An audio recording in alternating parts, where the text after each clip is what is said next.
विचार नको का करायला?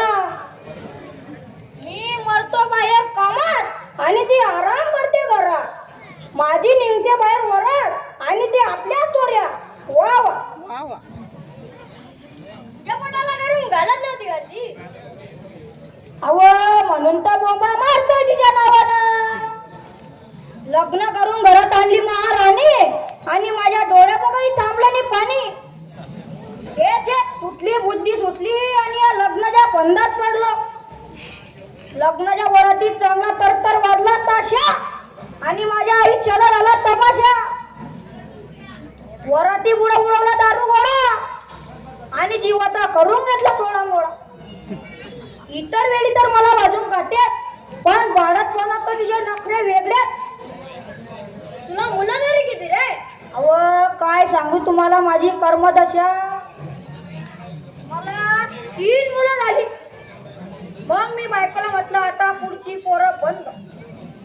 सरकार म्हणताय एक झालं की लांबवा आणि दुसरं झालं की थांबवा. पण बायको थांबायला तयारच नाही. बायको थांबायला तयार नाही? अहो तिला एक मुलगी पाहिजे होती ना. झाली का मुलगी? मुलगी कसली हो? तिला मुलगी काही होईना आणि माझी दैना काही संपना. या वरची होईल, पुढल्या वरची होईल, त्याच्या पुढल्या वरची होईल, त्याच्या पुढल्या वरची होईल. आता 12 मुलांचा भाग त्याला 12. पण मुलीला काही नावच नाही. पूर्वी एकत्र कुटुंबात वडीलधारी माणसांसमोर बायकोला बोलायची सुद्धा चोरी असायची. पण आता या काळात नवरा बायको घरात एकटेच. आधीच उल्हास, त्यात फाल्गुन मास. मिशीच्या दाढीच्या केसाला फोर आणि जीवाला सदा भोर.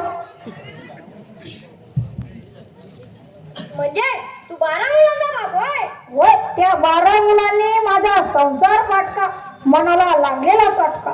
तो नाही करा म्हणून खेडा मुंबई मटका, तिथेही बसला कायद्याचा पटका.